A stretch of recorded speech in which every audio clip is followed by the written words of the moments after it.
Selamat pagi jemaat yang dikasihi Tuhan, Shalom. Hari ini saya akan menyampaikan firman dengan judul Berjaga-jaga di akhir zaman. Roma pasal 13 ayat 11 sampai 14 berbunyi demikian. Hal ini harus kamu lakukan karena kamu mengetahui keadaan waktu sekarang, yaitu bahwa saatnya telah tiba bagi kamu untuk bangun dari tidur, sebab sekarang keselamatan sudah lebih dekat bagi kita daripada waktu kita menjadi percaya. Hari sudah jauh malam, telah hampir siang, sebab itu marilah kita menanggalkan perbuatan-perbuatan kegelapan dan mengenakan perlengkapan senjata terang. Marilah kita hidup dengan sopan seperti pada siang hari, jangan dalam pesta pora dan kemabukan, jangan dalam percabulan dan hawa nafsu, jangan dalam perselisihan dan iri hati, tetapi kenakanlah Tuhan Yesus Kristus sebagai perlengkapan senjata terang dan janganlah merawat tubuhmu untuk memuaskan keinginannya. Amin. Adalah sebuah kenyataan yang tidak bisa disangkal bahwa kita sedang hidup dalam dunia yang semakin tua. Sumber alam kian lama kian menipis dan tidak lama lagi akan segera habis. Beberapa waktu yang lalu saya membaca tentang bongkahan pulau es raksasa yang ada di Antartika telah terbelah karena pemanasan global. Dan tentu ini dampaknya akan menimpa seluruh dunia. Tetapi Alkitab mencatat Kristus akan datang sebagai Raja di dalam awan kemuliaannya sebagai ujung daripada sejarah manusia. Kapan dia datang, tidak seorang pun tahu. Karena Matius 24 ayat 36 berkata, hanya Bapa sendiri di sorga yang tahu waktu kedatangan Kristus. Karenanya kita tidak boleh sok tahu, lalu mereka-reka, meramal-ramal kapan Yesus akan datang. Kita tidak pernah diminta untuk menjadi tim perencana kedatangan Tuhan, tapi kita selalu diminta untuk menjadi tim penyambutan kedatangan Tuhan. Kapanpun Tuhan datang, kita harus siap sedia.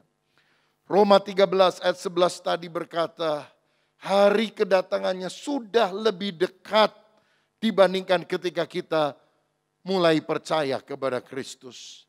Hari sudah jauh malam, sudah hampir siang, surya kebenaran Kristus akan datang kembali. Wahyu 3 ayat 11 Yesus berkata, aku datang segera. Peganglah apa yang ada padamu supaya tidak seorang pun mengambil mahkotamu.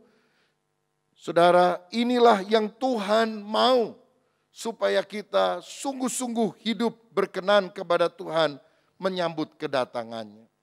Walaupun kita tidak tahu kapan Yesus datang, tetapi tanda-tanda zaman yang Yesus ungkapkan dalam Matius 24 kita tentu harus ketahui. Matius 24 ayat 4 dan 5 berkata, waspadalah supaya jangan ada orang yang menyesatkan kamu, sebab banyak orang akan datang dan memakai namaku dan berkata, akulah Mesias, dan mereka akan menyesatkan banyak orang. Mesias palsu, nabi palsu akan muncul pada akhir zaman. Hari-hari ini ada sebuah kelompok yang menyebut diri sebagai gereja Tuhan yang Maha Kuasa. Sangat aktif di sosial media.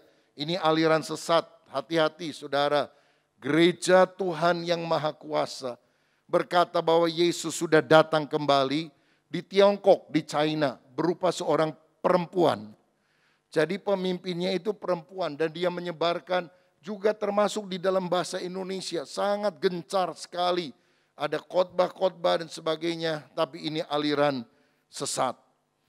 Ayat 6 dan 7a berkata, kamu akan mendengar deru perang atau kabar-kabar tentang perang, namun berawas-awaslah jangan kamu gelisah sebab semuanya itu harus terjadi, tetapi itu belum kesudahannya sebab bangsa akan bangkit melawan bangsa dan kerajaan melawan kerajaan. Peperangan yang terjadi di mana-mana merupakan tanda kedatangan Tuhan untuk kali kedua. Bahkan kitab Wahyu mencatat akan terjadi dua perang yang sangat hebat. Mungkin kita bisa sebut sebagai perang dunia ketiga yang terdiri dari kerajaan utara di Israel. Kalau sekarang kita tarik garis ke atas itu Turki, Uni Soviet atau Rusia, bersama dengan kerajaan selatan, Afrika, termasuk Arab dan sekitarnya, itu akan menyerang Israel. Ini disebut perang Gog dan Magog bagian pertama. Tetapi yang berikutnya adalah perang Harmagedon antara kerajaan-kerajaan barat, mungkin Eropa, Amerika dan sekutunya, akan berperang melawan kerajaan timur. Kitab Wahyu berkata 200 juta orang datang dari timur menuju Israel. Saya yakin China pasti ikut. Karena tidak mungkin ada negara yang bisa kirim 200 juta pasukan kalau bukan China. Dia mungkin dengan kolaborasi dengan Jepang, dengan Korea Utara dan yang lain. Saya tidak tahu di mana posisi Indonesia. Karena dari dulu Indonesia kan non-blok, saudara sekalian. Tapi kita berdoa supaya Tuhan membalikan sikap bangsa ini. Sehingga pada akhir zaman tidak menjadi negara yang berada di bawah kutuk, tetapi di bawah berkat. Nah, yang ketiga dikatakan akan terjadi kelaparan dan gempa bumi di berbagai tempat. Menurut Persatuan Bangsa-Bangsa, 100 juta anak setiap malam tidur dengan perut kosong. Dan 12 juta bayi mati kelaparan setiap tahun. Ini akan makin gencar melanda dunia. Karena sumber alam dan juga banyak bencana terjadi. Sehingga pertanian akan mengalami masalah. Gempa bumi juga sudah terjadi di berbagai tempat. Beberapa waktu yang lalu Haiti digoncang dengan gempa bumi yang sangat dahsyat dan mematikan. Indonesia juga sering sekali mengalami goncangan gempa bumi vulkanik. Karena Indonesia berada di dalam jalur peredaran gunung berapi, saudara. Dan yang lebih berbahaya adalah gempa tektonik. Lapisan bawah bumi bergoyang. Dan itu sulit untuk bisa diprediksi. Ayat 9 dan 10 menunjukkan tanda yang lain. Pada waktu itu kamu akan diserahkan supaya disiksa. Dan kamu akan dibunuh dan akan dibenci semua bangsa oleh karena namaku. Dan banyak orang akan murtad dan mereka akan saling menyerahkan dan saling membenci. Ada banyak negara-negara yang menyerang kekristenan. Nigeria hari-hari ini banyak sekali orang dibunuh di sana. Kita perlu berdoa buat Afghanistan. Saya sudah mendengar banyak pendeta-pendeta sudah dicari dari rumah ke rumah untuk dibinasakan. Saudara, di Indonesia tekanan-tekanan terhadap orang percaya pun terjadi di mana-mana. Kita berdoa supaya pemerintah Indonesia tetap Pancasilais, memegang Bhinneka Tunggal Ika, sehingga Indonesia tetap bisa menjadi negara di mana kebebasan beragama itu dijamin oleh undang-undang. Tetapi di tengah aniaya dan murtad itu ayat 13 mencatat, tetapi orang yang bertahan sampai pada kesudahannya akan selamat.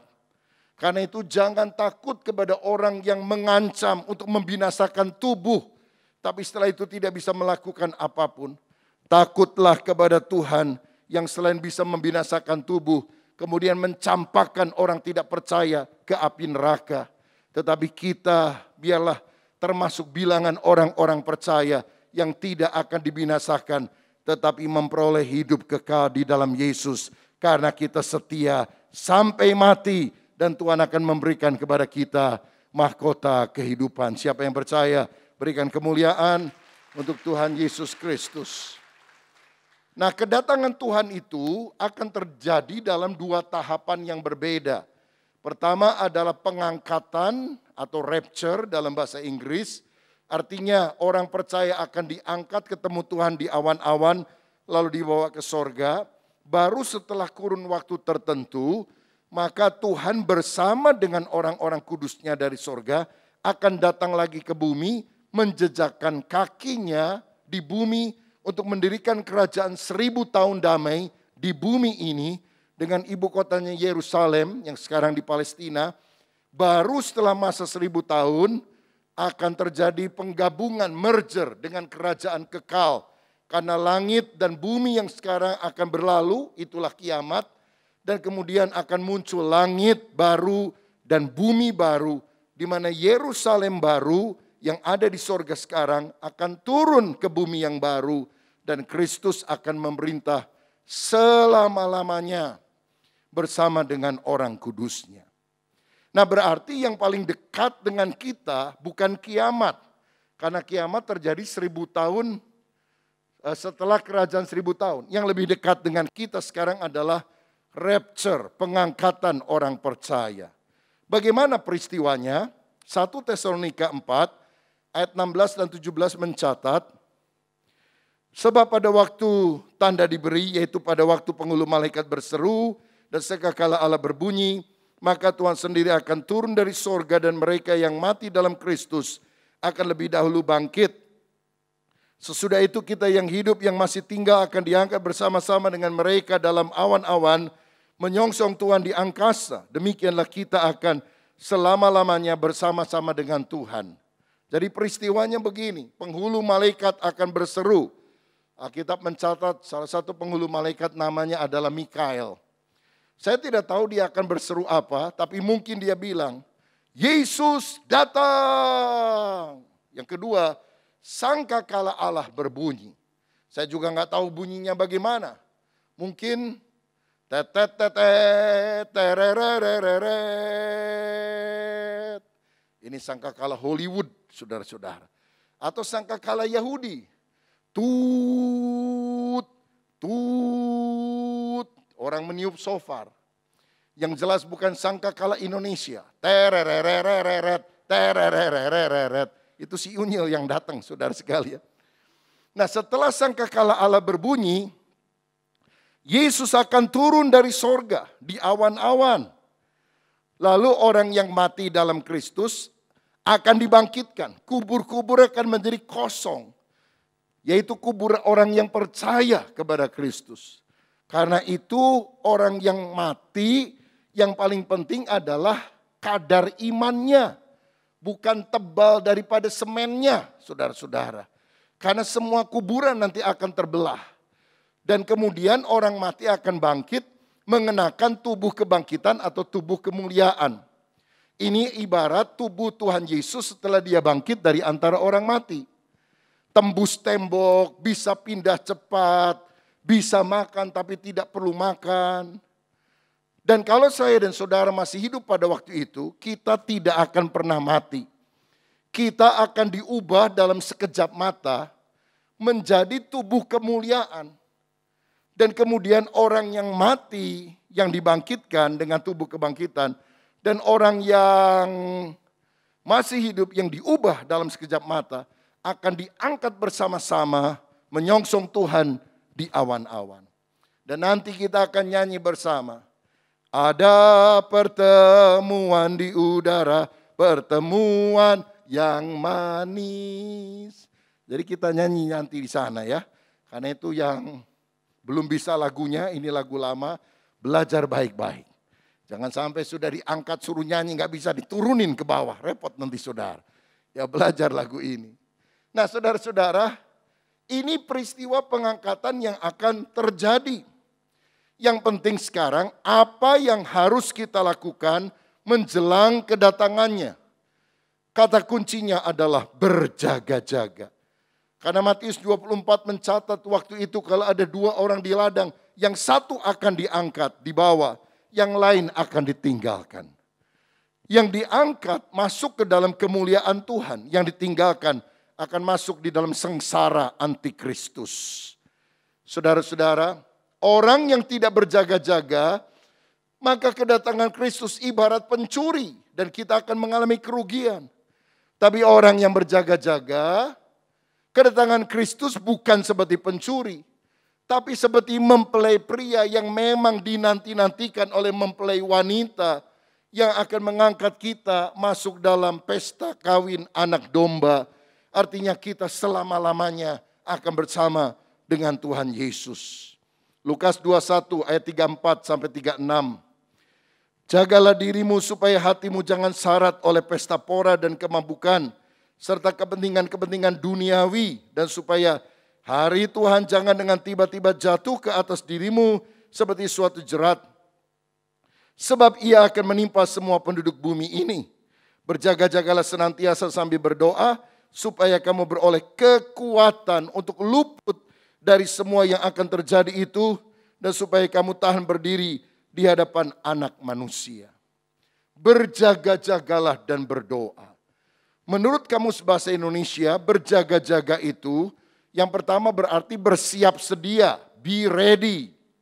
Waspada, berhati-hati. Tapi yang kedua, berjaga-jaga artinya tidak tidur semalam suntuk. Bahasa sederhana berjaga-jaga adalah terjaga. Siuman, tidak tidur, melainkan bangun. Karenanya ayat 11 dari Roma 13 tadi berkata, inilah waktunya untuk kamu bangun dari tidur. Sebab orang yang tidur tidak sadar apa yang terjadi. Begitu juga orang yang tidur secara rohani. Mungkin dia bisa kerja, cari ini itu. Tapi dia tidak tahu Tuhan sudah berdiri di muka pintu. Dan segera dia akan menyatakan diri. Karenanya kita harus menanggalkan perbuatan dosa. Dan mengenakan perlengkapan senjata terang. Nah saudara, orang yang berjaga-jaga pertama harus menanggalkan hal-hal buruk ini. Yang pertama yang kita harus tanggalkan menurut Roma 13 tadi adalah pesta pora dan kemabukan. Hari-hari ini ada banyak orang hidup dalam pesta pora kemabukan. Bahasa sekarang hidup hedon, hanya mencari pemuasan daging, pemuasan tubuh. Hidupnya seperti orang pada zaman Nuh, zaman Lot.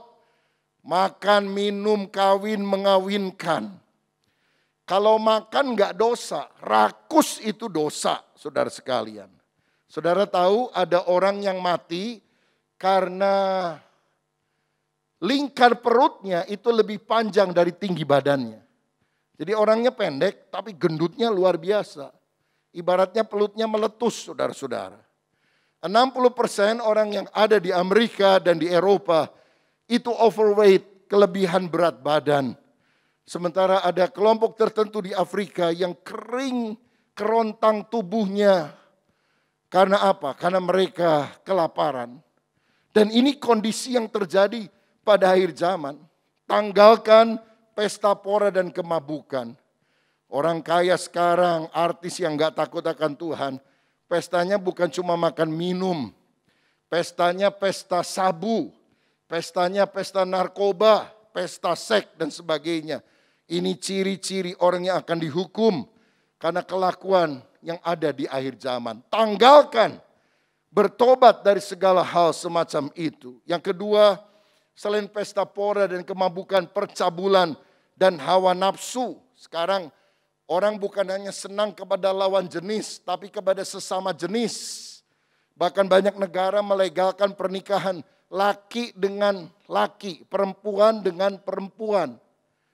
Kemarin ini ada seorang penyanyi artis pedofilia, saudara sekalian, atau melakukan hal seksual keluar, diarak dengan Ferrari, bagikan pahlawan. Saudara, ada glorifikasi tertentu dan kadang orang tidak sadar akan hal ini. Saya mau katakan percabulan dan hawa nafsu dianggap sebagai sesuatu yang biasa. Tapi ayat 14b berkata, jangan merawat tubuhmu untuk memuaskan keinginannya. Keinginan daging, nafsu liar harus ditekan bahkan dimatikan dalam nama Tuhan Yesus Kristus. Kita harus bertobat, berhenti berbuat dosa dan kemudian berbalik kepada Allah. Mungkin dulu kita melakukan hal semacam itu. Tetapi kita harus berbalik sekarang. Karena keadaan dunia di mana kegelapan merajalela dan terang kebenaran itu akan segera nampak. 2 Petrus 3:9 berkata, Tuhan tidak lalai menepati janjinya. Sekalipun ada orang menganggapnya sebagai kelalaian. Tetapi ia sabar terhadap kamu. Karena ia menghendaki supaya jangan ada yang binasa. Melainkan supaya semua orang berbalik dan bertobat. Kalau kita masih diberikan kesempatan untuk hidup, itu bukan karena Tuhan tidak menepati janji. Kok nggak datang-datang ya Tuhan? Dari sejak kecil saya dengar khotbah Tuhan akan datang, kok belum? Itu adalah kesempatan untuk kita bertobat, meninggalkan segala dosa. Hal ketiga yang harus kita tanggalkan adalah perselisihan dan iri hati. Benci sama mertua, berantem sama tetangga, tidak akur suami istri, orang tua anak. Alkitab berkata, orang yang membenci saudaranya adalah pembunuh manusia. Dan orang seperti itu tidak mempunyai hidup kekal di dalam dirinya. Karena kalau orang penuh Roh Kudus, kasih Allah akan masuk. Dan itu akan memampukan dia menghancurkan segala dendam, kepahitan. Sehingga kita tidak boleh lagi hidup di dalam kegelapan, perselisihan dan iri hati. Ayo saudara-saudara, selagi kesempatan masih Tuhan berikan, pesta pora kemabukan, percabulan hawa nafsu, perselisihan dan iri hati, kita tolak, kita buang semuanya. Kita sadar zaman apa kita ada, yaitu menjelang kedatangan Tuhan untuk kali kedua. Ya adanya pandemi ini, walaupun ini bukan tanda bahwa besok Tuhan akan datang, tapi Alkitab juga berkata pada hari-hari terakhir akan terjadi penyakit sampar. Sampar itu penyakit menular. Ya seperti pandemi COVID-19 merupakan bagian daripada penyakit menular. Itu merupakan tanda kedatangan Tuhan, bukan tanggal kedatangan Tuhan. Sebab banyak orang tidak bisa membedakan bedanya antara tanda dan tanggal. Dia pikir, wah COVID Tuhan besok akan datang. Tidak demikian. Tapi kita mesti lebih waspada. Jadi selagi kita ada kesempatan untuk divaksin, saudara harus segera divaksin. Kalau kita masih diberi kesempatan hidup, berarti Tuhan ingin agar kita melayani Dia. Kalau sudah tidak ada kesempatan kita mati, kalau kita mati dalam Tuhan tetap adalah keuntungan. Karena orang yang mati dalam Tuhan, artinya pertama, rumahnya di sorga sudah jadi. Yang kedua, tugasnya sudah selesai di dunia ini. Yang ketiga, mahkotanya sudah tersedia. Kalau tugas kita sudah selesai, rumah di sorga sudah jadi, mahkota sudah tersedia, kita dipanggil pulang. Selama kita hidup, kita harus bekerja keras, memberitakan Injil, memenangkan jiwa-jiwa sampai Tuhan Yesus datang untuk kali kedua. Karena itu saudara sekalian, mari kita menjaga diri supaya kita sehat oleh anugerah Tuhan. Bulan lalu saya dan keluarga tentu berdebar-debar karena papa saya kena COVID, jadi waktu Sabtu bulan lalu ya, tanggal sekian itu saya dikasih tahu di telepon, papa lemes sekali, terus jatuh dari kasur katanya. Waduh, lalu saya bilang sama istri kita berangkat aja lah ke Tasik. Saudara sekalian, jadi kita sampai, memang udah lemes sekali, duduk pun sudah nggak bisa, harus ditopang dan selalu seperti mau jatuh ke depan. Lalu akhirnya dicek saudara, dicek ambil darah. Sebetulnya cek pertama antigen itu negatif ya. Jadi kita juga tenang-tenang. Nah saya pikir karena papa nggak mau dibawa berobat ke Bandung ya tunggu 1-2 hari. Jadi itu Sabtu, Minggu saya masih di Tasik. Kebetulan waktu itu masih PPKM jadi kita belum ada ibadah onsite. Hari Senin sudah agak sedikit lebih kuat dibawa ke Bandung. Sebelum sampai ke rumah saya bilang, Pak gimana ada drive-thru. Periksa inilah PCR. Diperiksa. Ternyata positif saudara. Waduh, kita juga akhirnya semuanya mesti isoman dan PCR karena bareng-bareng kan satu mobil dan sebagainya. Puji Tuhan semuanya negatif, papa yang positif, mama negatif saudara sekalian. Kita rawat di rumah, isoman, ada home care, suster dari pemantauan dari rumah sakit. Tapi kemudian drop pernafasan sampai saturasi ke 88 sehingga harus segera dilarikan ke rumah sakit. Langsung diobati dengan pengobatan agresif. Jadi plasma konvalesen, lalu kemudian pakai obat-obat yang jarang itu ya, obat yang cukup keras seperti Gamara, seperti Actempra dan sebagainya. Tapi puji Tuhan saudara semuanya bisa didapatkan. Dan saya juga serta keluarga berpikir, aduh karena usia kan 88, apa bisa kuat enggak dengan obat yang ada? 82 sorry, 82. Bisa kuat atau enggak ya? Tapi puji Tuhan masih ada tugas, Tuhan kasih kekuatan. Haleluya, puji Tuhan. Saya bersyukur karena mama negatif. Tapi kan biasanya setelah 5 hari atau seminggu diperiksa lagi tuh kedua. PCR kedua positif saudara. Waduh, kaget lagi. Jadi dibawa dua-duanya ke rumah sakit. Tapi saya percaya kalau belum waktunya Tuhan masih tetap bisa hidup. Jadi kalau orang meninggal dalam Kristus, tugasnya sudah selesai, rumah di sorga sudah jadi, pahalanya sudah tersedia. Kita yang masih hidup berarti tugasnya belum selesai. Karena itu mari kita melayani Tuhan dengan giat, supaya Tuhan memberikan umur panjang dan kesehatan kepada kita. Siapa yang setuju? Berikan tepuk tangan yang meriah untuk Tuhan. Karenanya kenakanlah Tuhan Yesus Kristus sebagai perlengkapan senjata terang, kata Roma 13 tadi. Artinya Yesus bukan hanya diterima sebagai juru selamat, juru rawat, juru berkat. Yesus untuk saya.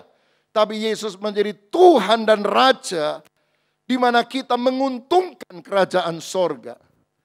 Saudara-saudara, kenapa kita harus menjadikan Yesus sebagai Tuhan dan Raja? Yang pertama, karena hanya Yesus yang sanggup mengisi hati kita yang kosong. Dalam Matius 11 ayat 28 dia berkata, mari kepadaku yang letih, lesu, berbeban berat, aku akan memberikan kelegaan kepadamu. Hari ini jutaan orang di seluruh dunia menangis karena hati yang kosong. Punya duit, punya kekayaan, ketenaran, tapi tanpa Yesus semuanya nol. Kosong, kosong, kosong, kosong. Semua kosong, salib tak kosong. Semuanya kosong. Hanya Kristus yang mengisi hidup kita.